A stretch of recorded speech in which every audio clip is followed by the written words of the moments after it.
Heavenly Father, please help us. Inside her car, a woman prays for deliverance from the fires of paradise, the town of Paradise, California. Now, she and her husband, they escaped just before the town was engulfed.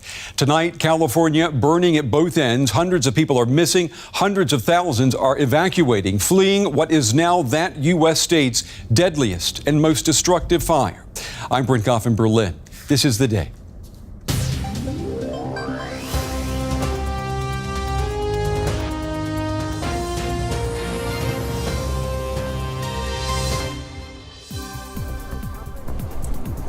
We had an engine crew discover a body, which turned out to be a human body.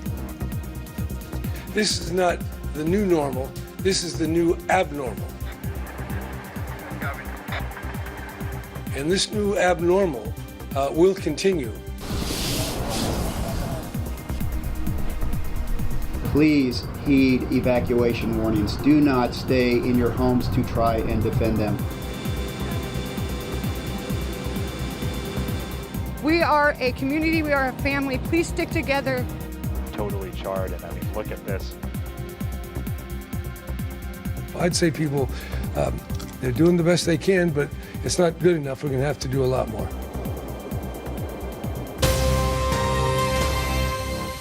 Also coming up tonight, a century of women's suffrage here in Germany. The chancellor is a woman, but inside Parliament, with some exceptions, lawmaking remains the domain of men.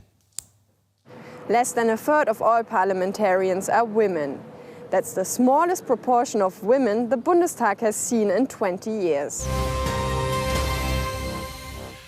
Well, we begin the day at the gates of hell down the street. That is how residents in the U.S. state of California are describing the apocalyptic scenes as wildfires rage in the north and south, the most lethal since the state began keeping records. Now, the wildfires in Northern California were sparked late last week and are so large that they can be seen from outer space. These images show the blanket of smoke over an area that is now equal to the size of Belgium and Luxembourg. At least 30 people have died in the fires. Hundreds are missing.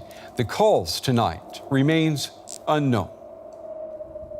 From paradise to the inferno, prayers were no protection against the wall of flame which swept through this town in the Sierra Nevada foothills. Currently, there are 228 individuals who have been determined to be unaccounted for. As of this briefing, my office has located 107 people after receiving in excess of 550 calls from people looking for loved ones. The state's governor offered this stark prediction. This is not the new normal. This is the new abnormal. And this new abnormal will continue, certainly in the next 10 to 15 to 20 years. And unfortunately, the best science is telling us that dryness, warmth, drought, all those things, they're going to intensify. Meanwhile, two fire fronts in Southern California are worsening. After a weekend lull in the winds which had fanned the flames, they're picking up speed again. We're starting to see another series of Santa Ana winds that are going to start blowing here and working their way south towards San Diego. And this has us very concerned.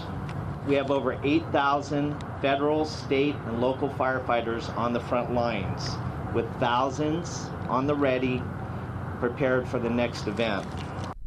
The California Fire Department has warned of explosive fire behavior with gusty winds overnight and into Monday morning. I'm joined now by Deirdre Fitzpatrick. She is a reporter with KCRA Television in Sacramento. Deirdre, can you hear me? I can. Good afternoon, Brent. Hi, Deirdre. If you would, tell us about the grim scenes that have been created by these fires.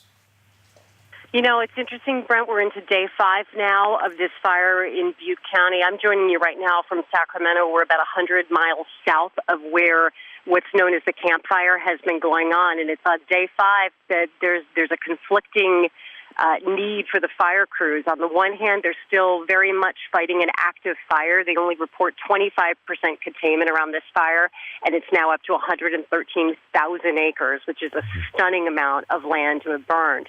But then on the flip of it, they have more than 200 people who in this area in a town called Paradise are still considered to be missing. And with a death toll already reported at 29 people, they have brought in forensic anthropology teams to come in with portable DNA labs to go from door to door of homes that have been reduced to ash, looking for bone fragments, trying to identify where victims may have lost their lives.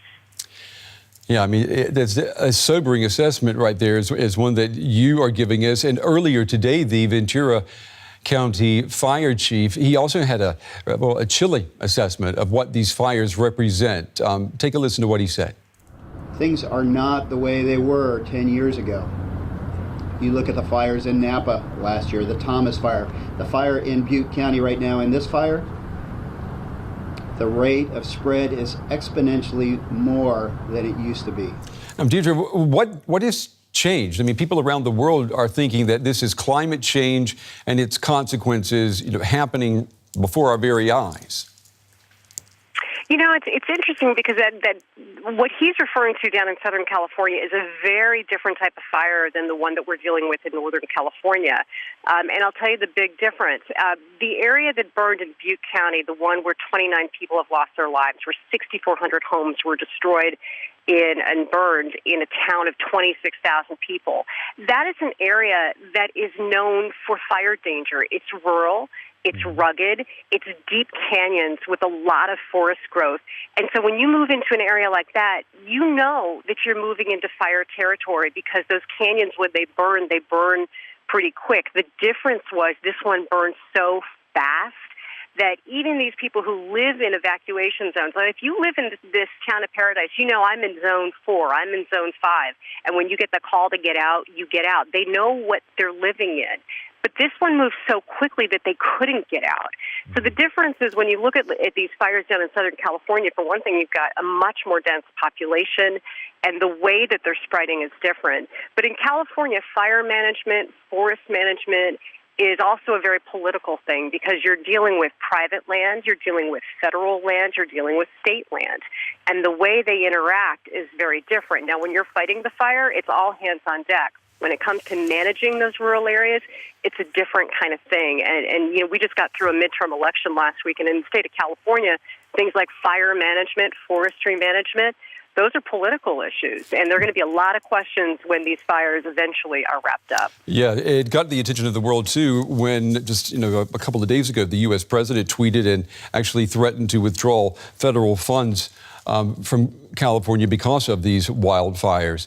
I want to ask you about where you are. Now, you are in Sacramento, the capital of California, and you're about, 100 miles south of the Camp Fire. How's the air quality where you are? It's rough. It's strong enough. The air is so bad, even 100 miles south, that there are warnings for people to not do anything outside today.